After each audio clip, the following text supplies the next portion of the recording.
Friends, स्वागत है आपका अपने चैनल स्मार्ट ज्ञान अड्डा में। जी हाँ फ्रेंड, आज के संग में कई महत्वपूर्ण हलचलों के साथ आपके बीच हाजिर हुए हैं। तो देख लेते हैं सुर्खियों को, उसके बाद चलेंगे और बारी बारी से सभी समाचारों का विश्लेषण करेंगे। क्या कुछ छुपा है आज के समाचारों में? कई महत्वपूर्ण सवाल शिक्षा विभाग बिहार सरकार से स्मार्ट ज्ञान अड्डा करेगी और आपको जवाब बताएगी कि इन गंभीर सवालों के जवाब क्या हैं, कब तक आपको इन सवालों को परिप्रेक्ष्य में राहत मिल सकती है। जी हाँ फ्रेंड्स, सबसे पहले बात होगी एसएसए वेतन भुगतान की, जो कि चल रही है। जीओबी का आवंटन अभी भी जारी है, इंतजार। और शेष महिला शिक्षकों और पुरुष शिक्षकों को कब तक मिलेगा ट्रांसफर? इसमें कई कैटेगरी है, चाहे वो अंतर जिला हो या चाहे सेम जिला हो, डिस्टेंस के आधार पर। जी हाँ फ्रेंड, एसटी ज्वाइनिंग अपडेट की सुनवाई ग्रीष्म अवकाश में होगी, फाइनल हो गया है, यानी कि जल्द आपको पॉजिटिव न्यूज मिलने वाला है। सक्षमता 1 to वेतन फिक्सेशन कब मिल रहा है न्यूनतम वेतन, और आखिर कब तक मिलेगा? 4 से 5 महीने हो गए। ई शिक्षा ऐप पर कब तक चलेगा फिरकी का खेल? टीआरई 3 को कब मिलेगा वेतन? ब्रिज कोर्स कब होगा?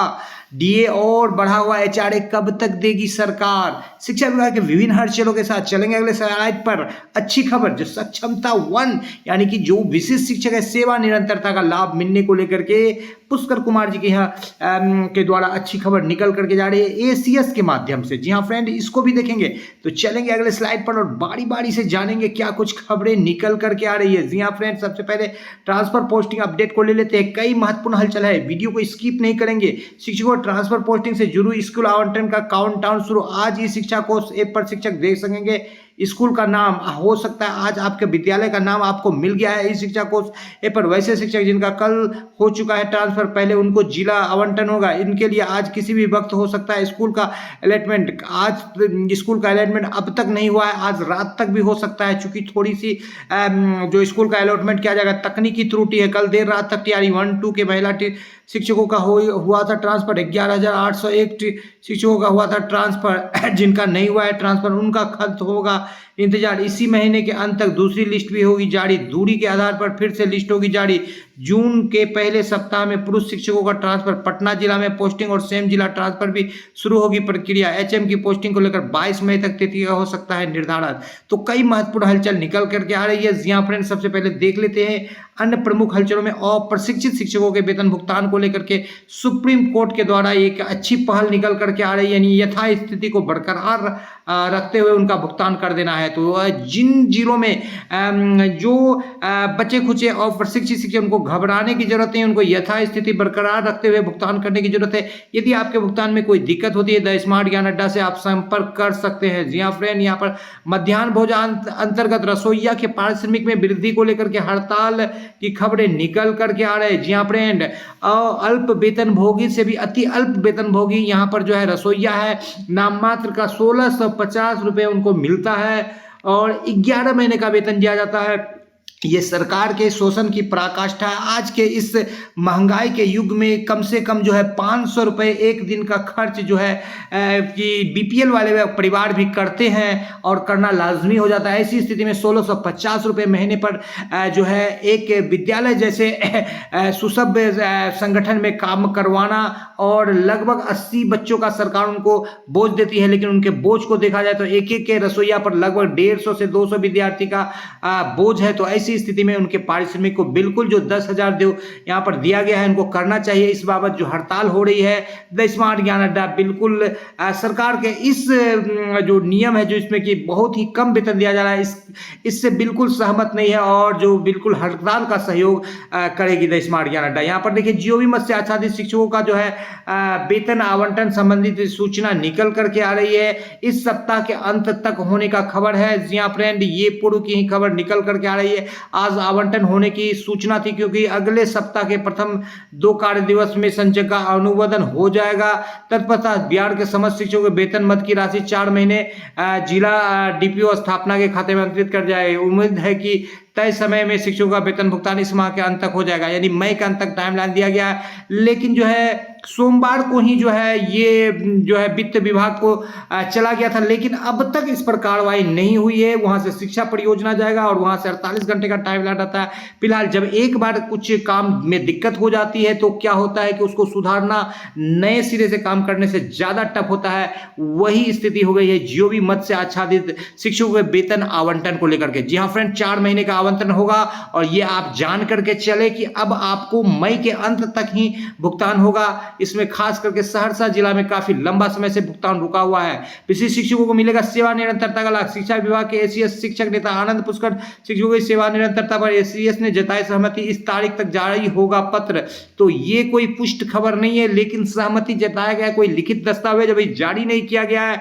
लेकिन जब विशिष्ट शिक्षकों को वेतन संरक्षण का लाभ मिल रहा है, वो सेवा पहले से दे रहे थे, तभी जाकर के उनको वेतन मिल रहा था और इसी कारण से उनको वेतन संरक्षित किया जा रहा है। तो ये एक बहुत बड़ा आधार है। चूंकि वित्त विभाग के पत्र को पहले भी दिखाया जा चुका है, द स्मार्ट ज्ञान अड्डा के किसी भी सेवा में रहने वाले को उनके जो है वेतन सेवा निरंतरता से रोका नहीं जा सकता है। तो ये चूंकि सरकार से एक जो लीगल लड़ाई थोड़ी सी लंबी या थोड़ी सी छोटी लड़ाई लड़ी जाएगी 2-3 तारीख की, और जो है सेवा निरंतरता फिलहाल जो मिल गया है उसको ले लीजिए और बाकी जो है उसको लिया जाएगा, क्योंकि सरकार भी धीरे धीरे देती है। धीरे धीरे प्यार को बढ़ाना है, हद से गुजर जाना है। जी हाँ फ्रेंड, तो वही काम यहाँ पर शिक्षकों को भी करना होगा, क्योंकि एचटी के केस में ऐसा नहीं हो रहा है। यहाँ पर बेतिया से पत्र निकला है। जी हाँ फ्रेंड, और फोन और मोबाइल का प्रयोग नहीं करना है विद्यालय के वर्ग कक्ष में पठन पाठन के दौरान, अन्यथा कार्रवाई की जाएगी।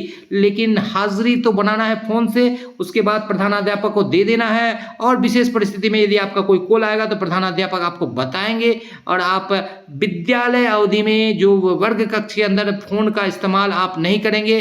खास करके पठन पाठन में बहुत सारे इंटरनेट से फोन के काम होते हैं, वैसा कर सकते हैं, लेकिन आप फोन में बिल्कुल संलिप्त नहीं रहेंगे अनावश्यक रूप से पठन पाठन की गतिविधियों को छोड़कर। इस बाबत पत्र जारी किया गया है और कई बार पत्र जारी किया जाता है। ये एक ऐसा मुद्दा है जो कि सभी शिक्षकों के लिए बहुत ही महत्वपूर्ण।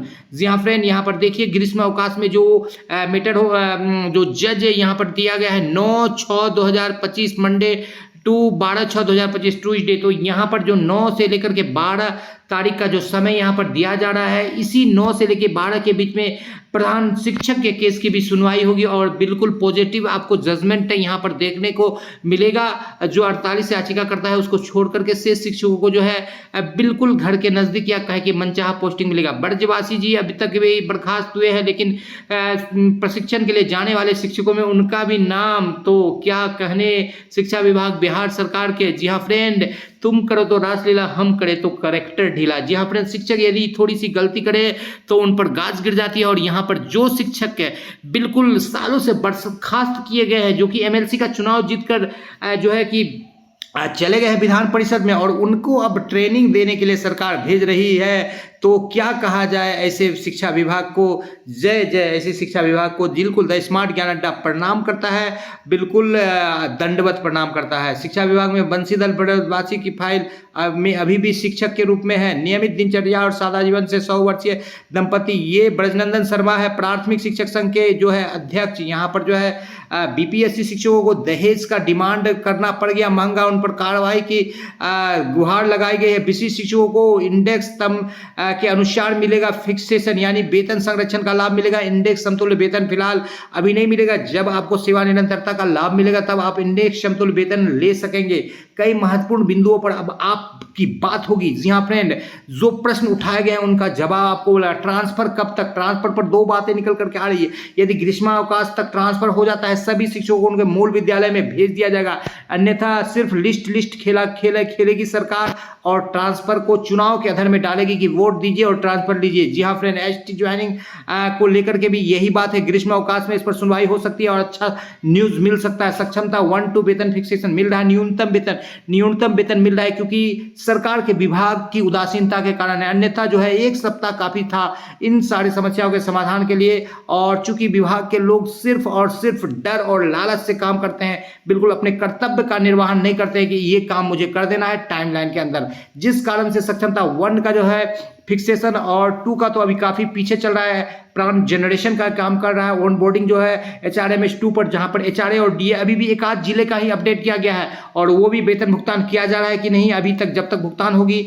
और भुगतान के बाद ही पुष्टि की जाएगी। विभिन्न जिलों में मार्च या अप्रैल का भुगतान हुआ है, कई जिलों में कटिहार में भुगतान हुआ है, मुजफ्फरपुर में आज भुगतान होगा, लेकिन वहां पर भी जो है पुराने दर से ही विशिष्ट शिक्षकों का भुगतान किया जा रहा है। ये बिल्कुल खेद का विषय है। अब तक 4 से 5 महीने बीत जाने के बाद सरकार जो है उनके वेतन का संरक्षण या HRA या डीए को अपडेट नहीं कर पाई है, चूंकि जो एचआरए और जो डीए चल रहा है उसको आप बढ़ा सकते थे, भले ही मूल वेतन फिक्सेशन के बाद बढ़ाते और एरियर देते। ये एक बड़ा सवाल है। तो यहाँ पर कहीं ना कहीं शिक्षा विभाग की उदासीनता है। इस पर एसीएस एस सिद्धार्थ जी को ध्यान देना चाहिए कि ये सारे चीज जो बिल्कुल जो एक तरीके से चलता है, जैसे डीए आपका 53% आप आसानी से दे सकते हैं, 55% आपका घोषणा हो चुका है तो दे सकते हैं। एचआरए जो जिस एरिया में रह रहे हैं उनको दे सकते हैं, लेकिन ऐसे शिक्षकों का एचआरए जो कि 5% घोषित कर दिया है, 4% देना कहीं से भी वाजिब नहीं है। बेमतलब का जो है एक एरियर फंसाने की काम हो रहा है। ई शिक्षा कोर्स लगातार अपडेट होता है और हर महीने जो है शिक्षक का हाजिरी जो है कई दिन इस ई शिक्षा ऐप को अपडेट करने के चक्कर में जो है बाधित हो जाता है, हाजिरी नहीं बना पाते हैं और जो है कहीं ना कहीं जो है एक्सप्लेनेशन के शिकार होते हैं। तो स्मार्ट ज्ञान अड्डा बिहार सरकार शिक्षा विभाग से ये कहती है कि ई शिक्षा कोर्स बिल्कुल आप अपडेट कीजिए, लेकिन आप बिल्कुल अपडेट करने के समय में जो है रिलैक्सेशन दीजिए शिक्षकों को हाजिरी बनाने को लेकर के, कि इतना से इतना तक अपडेट किया जाएगा, इतना में हाजिरी नहीं बनाना है या इस तरह का, क्योंकि शिक्षक लगातार परेशान रहते हैं और वहां पर जो है इस शिक्षा कोर्स ऐप जो है अपना ही चाल में अपना ही चलते रहता है। तो ये बिल्कुल गलत है। कहीं ना कहीं शिक्षकों को मानसिक प्रताड़ना इस शिक्षा कोर्स देने का काम कर रही है। भले ही इस शिक्षा कोर्स ऐप के कुछ फायदे जरूर हैं जो कि शिक्षक को कहीं ना कहीं एक नियंत्रित करने का काम किया है, लेकिन उस फायदे के आड़ में कई सारे जो है दिक्कतों का भी सामना यहाँ पर शिक्षकों को करना पड़ रहा है। जी हाँ फ्रेंड, TRE 3 जो नवनियुक्त शिक्षक है उनके वेतन की बात कर लें तो उनका वेतन में अभी काफी समय लगेगा और ग्रीष्मावकाश में यदि द्रुत गति से काम किया गया तो उनको वेतन जो है जून में देखने को मिल सकता है। 31 मई के बाद जून तक में उनका वेतन का भुगतान किया जा सकता है 15 दिनों का, जो 15 तारीख से ज्वाइनिंग कर रहे हैं, 15 से लेकर के जितने दिन भी है। जी हाँ फ्रेंड, तो ये सारी बातें निकल करके आ रही है और जो ट्रांसफर है ऐसा लग रहा है कि चुनाव का यदि ग्रीष्मावकाश में नहीं हुआ तो चुनाव में फंस सकता है। हेडमास्टर हेड टीचर का केस की सुनवाई और जो उस पर अंतिम निर्णय है ग्रीष्मावकाश में नहीं होता है तो ये भी जो है चुनाव के पचड़े में फंस सकता है। जी हाँ फ्रेंड, चुनाव आपको बता दें सितंबर से अक्टूबर का होगा। आपको बता दें कई जिलों में भुगतान हुआ है। बक्सर में ऐसे मत्स्य आच्छादित शिक्षकों का कहीं भी कोई दिक्कत नहीं है, चूंकि राशि मौजूद है तो भुगतान हो रहा है। जियो भी मत्स्य आवंटन नहीं है, जो कि 2-4 दिनों में आवंटन होगा, उसके बाद ही भुगतान होगा। ब्रिज कोर्स की बात करें तो सरकार ने नोटिफिकेशन निकाला था लेकिन अब तक उस पर अमल नहीं किया गया है। स्मार्ट ज्ञान अड्डा गुहार करती है बिहार सरकार शिक्षा विभाग से जल्द ब्रिज कोर्स का जो आपने नोटिफिकेशन निकाला था उस पर अमली जामा पहनाइए और शिक्षकों का जो आर्थिक लॉस हो रहा है, जो विसंगति है उनके वरीयता में, उसका भी जो है संधारण कीजिए। जहां तक वरीयता का सवाल है अब तक सरकार के द्वारा कोई स्पष्ट निर्णय नहीं दिया गया है बीपीएससी शिक्षक, नियोजित शिक्षक और विशिष्ट शिक्षकों की वरीयता को लेकर के। जी हाँ फ्रेंड, आज के अंक में इतना ही। वीडियो पसंद आ रहा है तो लाइक कर दीजिए, नए हैं आप तक सब्सक्राइब नहीं किया तो सब्सक्राइब कर लें। स्मार्ट ज्ञान अड्डा आपका अपना चैनल साथी जो आपका जो इसकी कामना करता है। वीडियो को शुरू से लेकर अंत तक देखने के लिए आपका बहुत बहुत धन्यवाद। आपका दिन शुभ हो। जय हिंद, जय भारत, वंदे मातरम।